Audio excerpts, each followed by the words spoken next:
Hey guys, welcome back to your own channel, School of Backbenchers, Education Beyond the Front Row. I hope you all are doing great, guys. Well, in this video, we are gonna start a new chapter of class 11th, Business Studies, that is forms of business organization. And this is the very first part of this chapter. Before we continue, requesting you again, guys, if you haven't subscribed this channel yet, please do it now. Let's get started. So guys, जैसे कि हमने chapter का नाम पढ़ा है forms of business organisations, वही है कि बिजनेस ऑर्गेनाइजेशन को हम किस तरीके से क्लासिफिकेशन कर सकते हैं और कितने टाइप में क्लासिफाई कर सकते हैं। तो एक बिजनेस ऑर्गेनाइजेशन तो हमें पता ही क्या होता है। एक स्ट्रक्चर होता है जो बिजनेस की एक्टिविटीज को कैरी आउट करने के लिए फॉर्म किया जाता है। ठीक है, तो अगर हम ऑनरशिप की बात करें तो बिजनेस को तीन मेन कैटेगरीज के अंदर क्लासिफाई किया जा सकता है कि मतलब ऑनरशिप जो है वो किसके ऊपर है उस बिजनेस की, किसी particular person individual private individuals पर है, गवर्नमेंट पर है ऑनरशिप उसकी, या दोनों की मिक्स है, दोनों की जॉइंट है। ठीक है, तो सबसे पहले हमारी हो जाती है प्राइवेट एंटरप्राइजेस। ये हमारे जो प्राइवेट इंडिविजुअल हो सकता है, एक सिंगल पर्सन भी हो सकता है और ग्रुप ऑफ पीपल भी हो सकता है, यही इसको ऑन करते हैं, उसको मैनेज करते हैं और कंट्रोल करते हैं कि सारे डिसीजंस ये लेते हैं, ना कि गवर्नमेंट लेती है। तो दो फॉर्म्स है हमारे पास। अगर कॉर्पोरेट नहीं है बिजनेस में, यानी कि जो प्राइवेट जो बंदा जिसके पास ऑनरशिप है बिजनेस की, जो उसकी आइडेंटिटी होगी वही बिजनेस की आइडेंटिटी होगी, दोनों एक दूसरे से जुड़े हुए हैं, सेम आइडेंटिटी होगी, कोई सेपरेट आइडेंटिटी यहाँ पे बिजनेस की नहीं है। और दूसरी जो हो जाती है हमारी कॉर्पोरेट फॉर्म जिसको बोलते हैं हम, यहाँ पे ऑनर की आइडेंटिटी और बिजनेस की आइडेंटिटी जो है दोनों अलग अलग है। बिजनेस की एक सेपरेट लीगल आइडेंटिटी है, जो भी उसका नाम रजिस्टर किया गया है बिजनेस का उसके ऊपर होती है, उसकी सील होती है कॉमन, मतलब उसके सिग्नेचर पे ऑनर की सिग्नेचर नहीं होंगे, कंपनी की जो सील होती है वो लगती है। ठीक है, जहाँ वहीं हम नॉन कॉर्पोरेट फॉर्म की बात करेंगे तो अगर ऑनरशिप की बात हो रही है, यानी कि बिजनेस की बात हो रही है, यानी कि किसी पर्टिकुलर अलग आर्टिफिशियल पर्सन की बात नहीं हो रही है, जो उसका ऑनर है उसी की बात हो रही है, वही साइन करेगा, वही सारी डील्स को पूरा करेगा। ठीक है, तो नॉन कॉर्पोरेट में हमारे तीन तरीके के हो जाते हैं, सोल प्रोप्राइटरशिप, पार्टनरशिप और जॉइंट हिंदू फैमिली बिजनेस। और जबकि कॉर्पोरेट फॉर्म हमारे हैं cooperative societies and joint stock companies. वहीं बात करें हम पब्लिक एंटरप्राइजेस की, तो गवर्नमेंट जो होती है इनको ओन भी वही करती है, मैनेज भी वही करती है, कंट्रोल भी वही करती है। इसमें आ जाते हैं हमारे departmental undertaking, statutory corporations and government companies.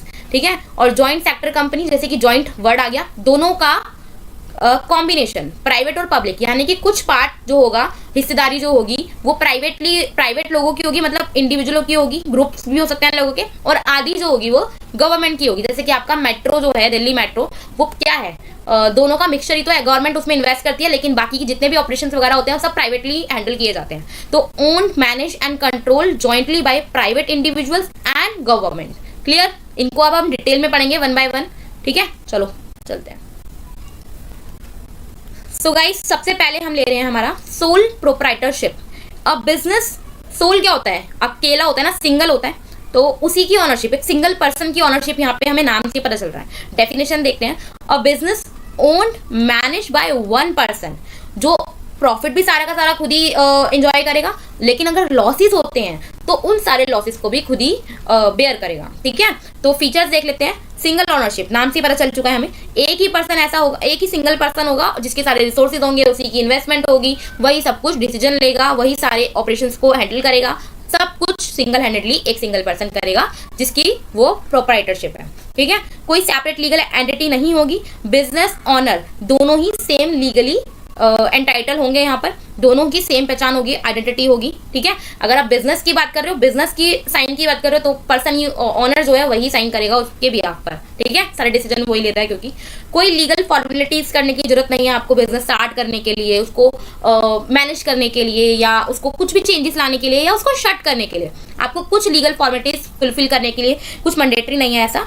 ठीक है, तो easy to start, manage and close.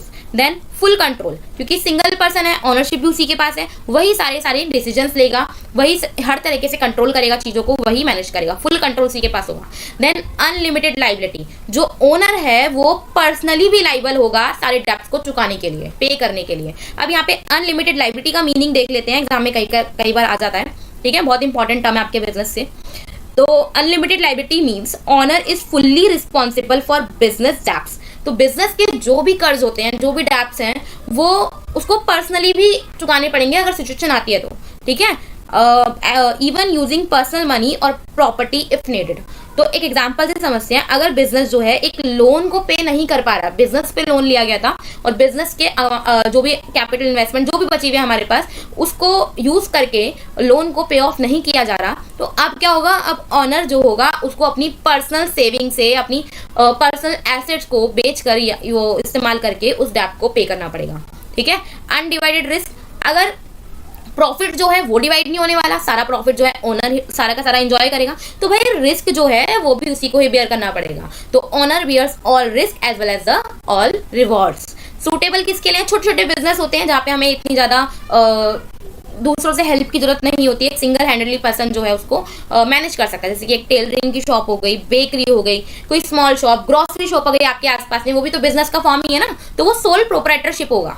ठीक है। सीक्रेसी, आपको किसी से भी अपने बिजनेस की इंफॉर्मेशन को डिस्क्लोज करने की जरूरत नहीं है, ना गवर्नमेंट से, ना किसी लीगल पर्सन से, किसी से भी करने की जरूरत नहीं है, आप उसको अपने पास प्राइवेट रख सकते हो। Clear?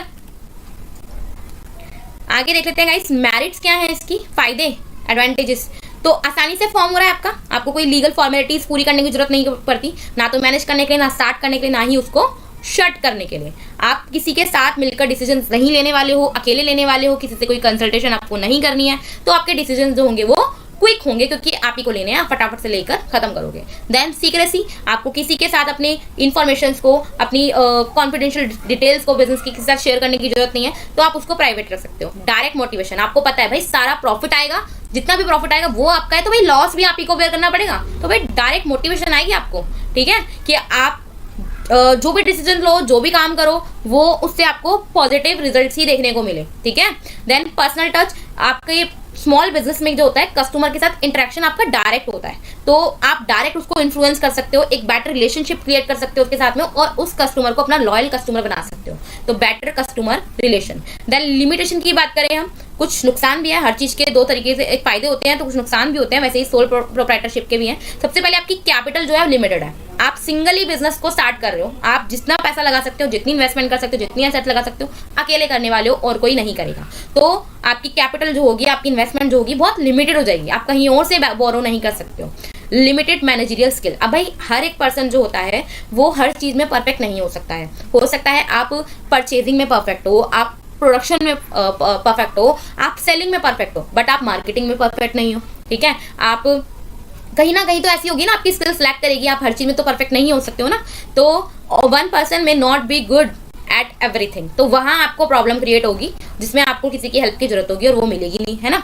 Unlimited liability, unlimited liability का मीनिंग अभी हमने देखा कि आपके बिजनेस के डेब्ट्स को पे ऑफ करने के लिए आपके अगर बिजनेस की एसेट्स कम पड़ जाए, पैसा कम पड़ जाए, कैपिटल कम पड़ जाए, अभी कहाँ अटैक होगा, आपकी पर्सनल एसेट पे हो सकता है, आपके घर की चीजों को, आपकी पर्सनल सेविंग्स को यूज किया जाए उन लाइबिलिटीज को पे ऑफ करने के लिए। देन अनसर्टेनिटी, अगर पर्सन की जो ऑनर है उसकी डेथ हो जाती है या इलनेस हो जाती है या कुछ ऐसी सिचुएशन हो जाती है कि वो बिजनेस को हैंडल नहीं कर पाता, तो कोई और ऑप्शन नहीं है, कोई और जो है बिजनेस को हैंडल नहीं कर पाएगा, क्योंकि उसके पास ना राइट है, ना वो ओनर है, ना कोई पार्टनरशिप है, कुछ भी नहीं है, तो ऑनर तो खुद ही कर सकता था ना सब कुछ, तो ऐसे केस के अंदर मोस्टली बिजनेस को शट डाउन ही करना पड़ता है। देन लिमिटेड ग्रोथ, आपके बिजनेस जो आपका जो इन्वेस्टमेंट है बहुत तेजी से नहीं बढ़ने वाला है, क्योंकि पहली बात तो आप बहुत लिमिटेड कैपिटल इन्वेस्टमेंट कर रहे हो, फिर उससे आपको प्रॉफिट भी ज्यादा नहीं होने वाला है, बहुत ही कम मार्जिन आपका रहने वाला है, तो स्टाफ भी आप कम ही रखने वाले हो, कैपिटल भी आपकी कमी है, तो आप बहुत आसानी से अपने बिजनेस को ग्रो नहीं कर सकते हो, एक्सपेंड नहीं कर सकते हो, ना ही सोच सकते हो।